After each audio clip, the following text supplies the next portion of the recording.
నమస్కారం గురుగారు. శ్రీమాత్రే నమః. గురుగారు, ఇజ్రాయెల్ జెండా గురించి యాక్చువల్గా నిన్న మనం షార్ట్ కూడా పెడతాం జరిగింది.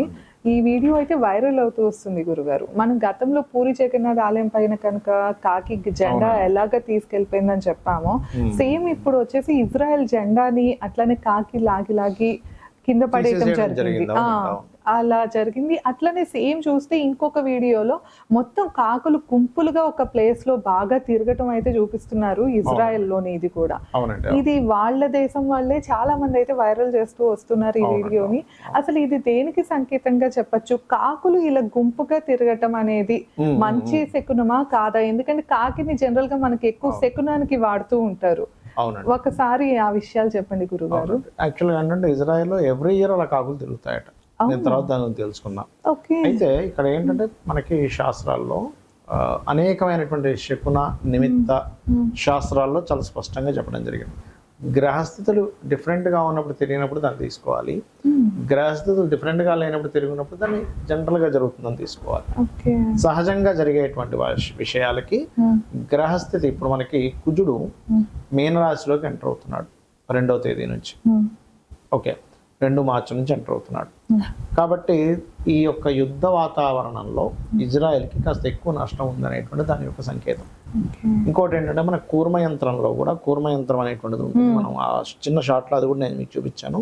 కూర్మయంత్రంలో ఇజ్రాయెల్ ఈ ఏవైతే ఈ ముస్లిం దేశాలు ఉన్నాయి వాటి మీద అన్నిటి మీద ఆ కూర్మయంత్ర పరంగా మీనరాశి పడుతుంది అక్కడ. సో మీనరాశిని సంబంధించినటువంటి దేశాల్లో ఈ ముస్లిం కంట్రీస్ ఉంటాయి, ఇజ్రాయెల్ ఉంటుంది కాబట్టి ఖచ్చితంగా అది అనుసంబంధించినటువంటి విషయాలకి, ఏదైనా అనుస్థావరాలు ఇబ్బంది పడడానికి, మరియు కొంత జన నష్టానికి, ప్రకృతి సంబంధించినటువంటి కొన్ని ఉంటాయి చూసారా. అంటే మనకి ఒక్కొక్కసారి ఈ టోర్నడోస్ రావడం కానివ్వండి, అదేవిధంగా గమనించుకున్నట్లయితే భూకంపాలు అనుకోండి, ఈ బాంబు పేలుళ్ళు అనుకోండి, వీటన్నిటికీ కూడా అది దారితీస్తుంది అనేటువంటి చాలా స్పష్టంగా చూపిస్తుంది అక్కడ. ఇంకోటి ఏంటంటే మనకి ఈసారి కుజుడు మంత్రి అయ్యాడు. ఈ మంత్రి వెళ్ళి ఫస్ట్ మనకి ఇక్కడ మొట్టమొదటిగా మీనరాశిలో కలుస్తున్నాడు. ఇన్ని రోజులు రాహుతో ఉన్నాడు, ఇప్పుడు తదుపరి మీనరాశిలో ఎప్పుడైతే శనితో కలుస్తూ దాని తర్వాత అగైన్ మళ్ళీ అగ్నితత్వ రాశిలోకి వెళ్తున్నాడో దీని ప్రభావం ఎక్కువగానే ఉంటుంది అనేటువంటి చూపిస్తుంది. అయితే మనకు మొన్నటి వరకు ఏదో సీజ్ ఫైర్ 5 రోజులు అన్నారు, మళ్ళీ ఇంకేముంది ఇంకా పొడిగిస్తారు, ఆగుతుంది అంటున్నారు. కానీ ఇది ఆగినట్టే ఆగి మళ్ళీ వస్తుందండి. ఎందుకంటే ఈ సంవత్సరం కనుక కుజుడు అవ్వలేదు అనుకోండి, మనకి ఈ కుజుడు కనుక మంత్రి కాకుండా శుభగ్రహాల స్థితి ఎక్కువ ఉంది. నవనాయకుల్లో ఎన్ని గ్రహాలు శుభగ్రహాలుగా వచ్చాయి, ఎన్ని గ్రహాలు పాపగ్రహాలుగా వచ్చాయని ఉంటుంది. కాస్త పాపగ్రహాలు, పాప ఫలితాలు ఇచ్చే గ్రహాలు, ఉగ్రగ్రహాలు అంటారు వాటిని. ఉగ్రగ్రహాల ఈ సంబంధం కనుక ఎక్కువగా ఉన్నప్పుడు ఇవి కొంచెం ఎక్కువగా జరుగుతాయి. అంటే దీనివల్ల మనకు ఏంటంటే ఓకే, ఇప్పుడు ఈ సంవత్సరం ఇలా ఉంది కాబట్టి ఇప్పుడు రైతుల విషయమే తీసుకుందాం. బయటకి ఎక్స్పోర్ట్ చేస్తారు కొన్ని వస్తువులు. రైతులు దీన్ని గుర్తించి ఓహో ఎక్స్పోర్ట్ చేయకూడదు, ఇప్పుడు వర్షాలు బాగా పడే ఛాన్సెస్ ఉన్నాయి, కొంచెం తగ్గించి పడే ఛాన్సెస్ ఉన్నాయి. అంటే కొన్ని ప్రదేశాల్లో ఇలా పెద్ద మేఘం వచ్చి టక్కన గాలికి వెళ్ళిపోతుంది, కొన్ని ప్రదేశాల్లో బాగా పడుతుంది వర్షం. మొత్తం మీద ఏంటంటే వర్షం బాగా పడుతుంది. కానీ ఈ సంవత్సరం రైతులు ఏవైతే ఎక్స్పోర్ట్ చేస్తారో వాటిని మాత్రం చూసుకొని చేసుకోవాలి. ధాన్యం పండించే రైతులకి చాలా బాగుంటుంది. ఎందుకంటే ఈ కాకులు కానివ్వండి, ఈ మీనరాశిలోకి వెళ్ళేటువంటి ఈ శని కుజుల సంబంధం కానివ్వండి, ఇవి యుద్ధానికి రైతుకి రెండింటికి సంబంధం ఉంటుంది ఇక్కడ. ఎందుకంటే మీన రాశి ఏదైతే ఉందో ఫలాలు పండించేటువంటి రాశిగా కూడా చెప్తారు. ఈ ఫలాలు పండించేటువంటి రాశుల్లో ముఖ్యంగా ఇప్పుడు మనకి నెక్స్ట్ మామిడి పండు వస్తుంది, అరటి పండు వస్తుంది. చాలా మంది మామిడి పళ్ళు బయట ట్రాన్స్ఫర్ చేసే ఉంటాయి. కాబట్టి ఇలా ఎప్పుడైనా సరే కుజుడు శని ఉన్నప్పుడు ఏంటంటే వీళ్ళు ఇవాళ పంట మొత్తం తీసేద్దాం అనుకుంటుంది, నెగ్లిజెన్సీ చేయకూడదు. సరే రేపు తీద్దాం అన్నప్పుడు ఏమవుద్ది, ఈ వడగళ్ళ వానలు ఎక్కువ అవుతాయి. ఈ జలరాశుల్లో ఎప్పుడైనా సరే మనకి రవి, మన 3 గ్రహాలు కలుస్తున్నాయి చెప్పాలంటే. ఇప్పుడు ఏది శని కుజుడు ఇప్పుడు కలిసి ఉన్నాడు. నెక్స్ట్ కుజుడు శని రవి ఇప్పుడు కలిసి ఉన్నారు ప్రస్తుతం మీనంలో. కుజుడు వెళ్తాడు.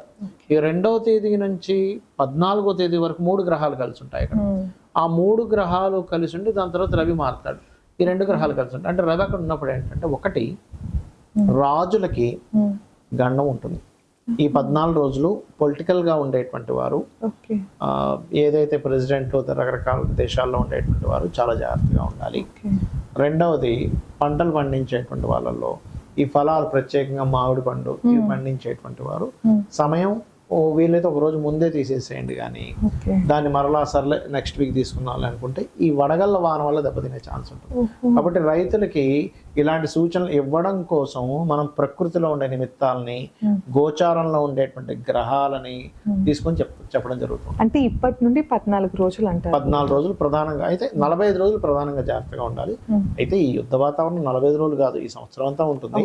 కాకపోతే రైతులు మాత్రం 45 డేస్ మరింత జాగ్రత్తగా ఉండాలి. ఓకే అంటే ఈసారి సమ్మర్ లోనే వర్షాలు అధికంగా ఉంటాయండి. ఇక్కడ ఇక విచిత్రం ఏంటంటే ఈసారి చూడ్డానికి ఎండాకాలం, అప్పుడప్పుడు పెద్ద పెద్ద వర్షాలు పడతాయి. ఇదే ఈ సంవత్సరం యొక్క విచిత్రం.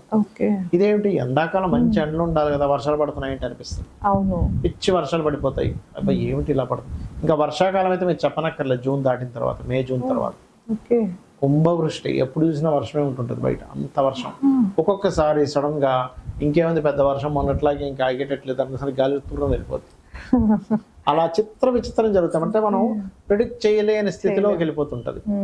అలాగే ఈ మీన రాశిలో ఉన్నప్పుడు ఏంటంటే ఈ వైరస్లు కూడా వస్తాయి, కొంచెం దాని ప్రభావం కూడా ఉంది చెప్పాలంటే. అందుకని ఏంటంటే ఈ వైరస్ల మూలంగా కానివ్వండి, యుద్ధాల మూలంగా కానివ్వండి, ఈ ఇజ్రాయిల్కి ఈ కాకుల యొక్క ప్రభావం ఒక ఎత్తు అయితే, ఆ కాకులు జెండాని ఎందుకు తీస్తున్నాయి?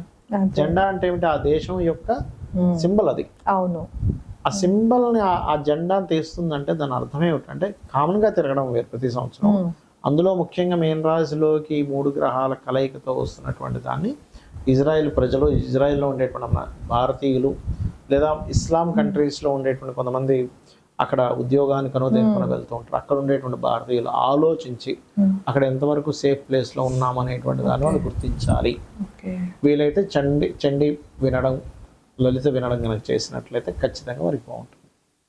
ధన్యవాదాలు. శ్రీమాత్రే నమః.